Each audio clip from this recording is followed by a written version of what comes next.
Leçon 5 des droits et libertés fondamentaux. Aujourd'hui, nous allons parler des générations de droits. En effet, les auteurs et les enseignants utilisent souvent cette expression, celle de génération de droits et libertés, ce qui peut paraître étrange, voire parfois contre-intuitif. L'idée de génération suggère une succession, comme si chaque groupe de droits naissait après le précédent et le remplaçait, alors qu'en réalité, ces droits se superposent, coexistent et s'enrichissent mutuellement. Cette classification en 3 générations reste pourtant utile pour comprendre l'évolution historique des droits fondamentaux en France et la logique progressive de leur construction. Elle permet donc d'identifier 3 temps forts, d'abord des droits de liberté, marqués par l'exigence d'abstention de l'État, ensuite des droits sociaux nécessitant son intervention, enfin des droits contemporains liés au progrès scientifique et à la protection de l'environnement. Mais ne vous inquiétez pas, nous allons tout détailler cela. Pour commencer, la première génération de droits et libertés correspond à une conception libérale. Elle regroupe principalement les droits politiques et les droits individuels. Ces droits constituent le socle de toute société démocratique. Il s'agit de la liberté d'aller et venir, la liberté d'expression, la liberté de conscience, le droit de vote ou encore les droits politiques qui sont indispensables à l'existence d'un régime démocratique. Les autres droits et libertés ne peuvent se déployer que si ces principes fondamentaux sont affirmés et protégés.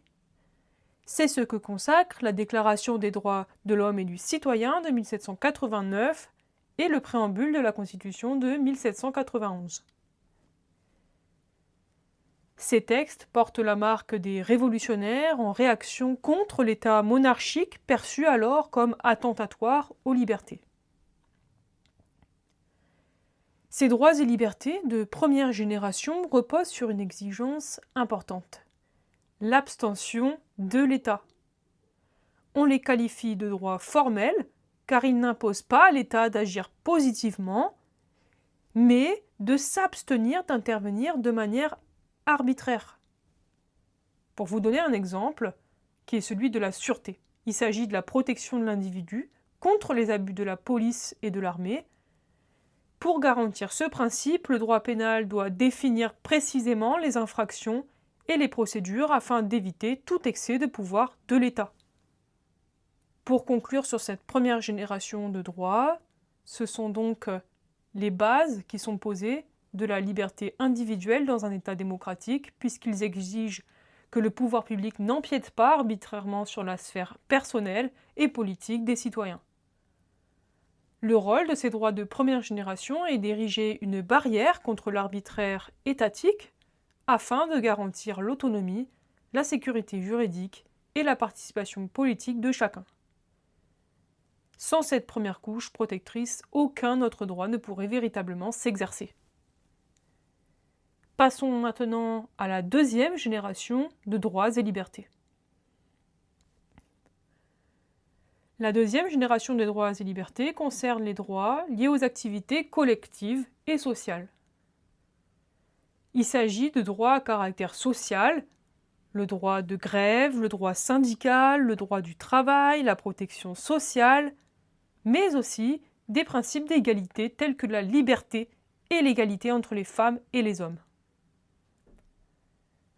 On peut également y rattacher la reconnaissance de certains droits internationaux affirmant la solidarité entre les peuples.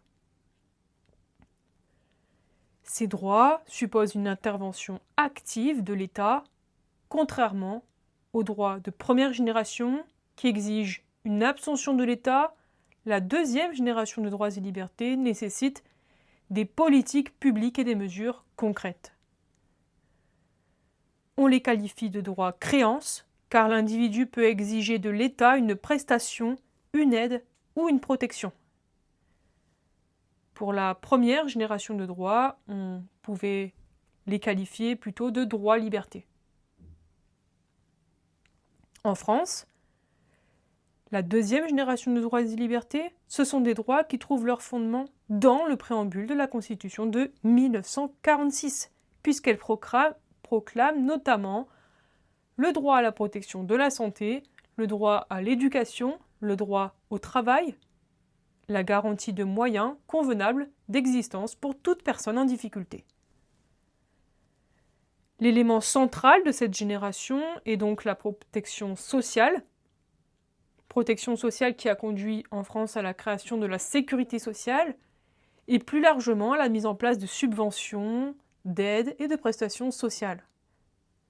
Plus récemment, on a vu l'État intervenir de manière massive, par exemple lors de la crise de la Covid-19, pour soutenir l'économie et protéger les individus.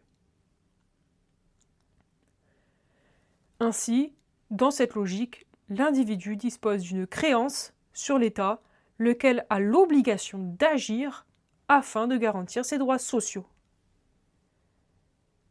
Pour terminer, la troisième génération de droits correspond à de nouvelles situations juridiques nécessitant un encadrement.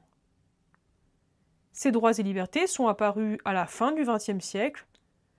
On peut relever deux domaines majeurs, il s'agit de la bioéthique et de l'environnement. Du côté de la bioéthique, ce droit s'est développé en raison des avancées scientifiques. Lorsqu'un élément totalement nouveau apparaît dans une société, le droit s'en empare pour l'encadrer et éviter les abus.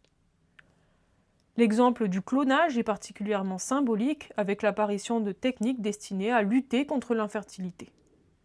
La France l'interdit, alors que dans d'autres États, aucune règle n'existe, ce qui rend possible le recours à cette pratique.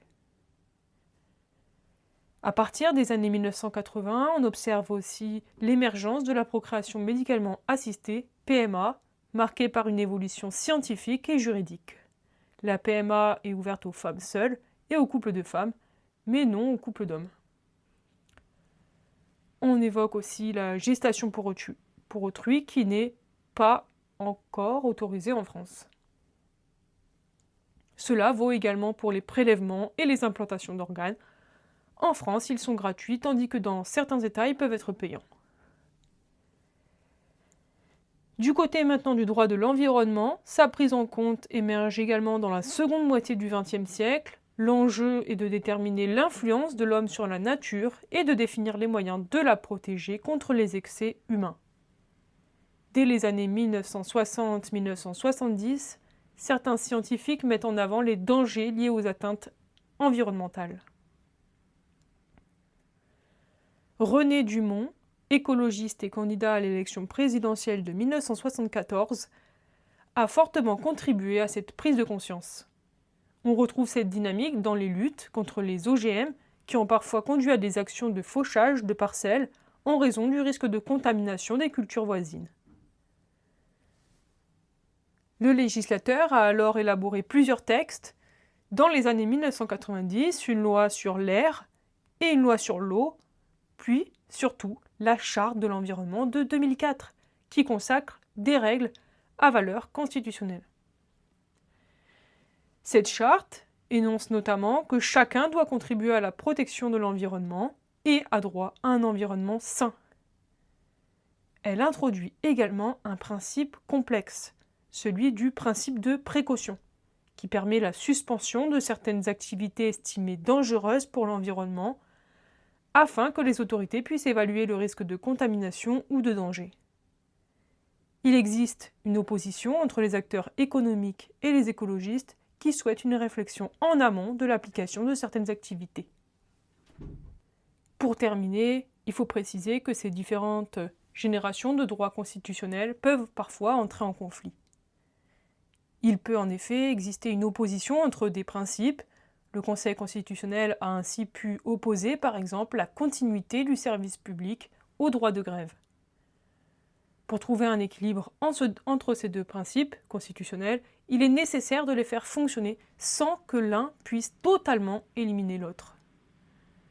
Cela conduit alors à la capacité des autorités administratives à réquisitionner du personnel pour qu'il y ait un service minimum.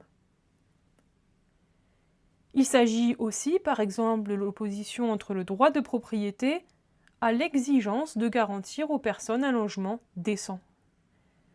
Certaines personnes peuvent se voir expulsées ou déplacées.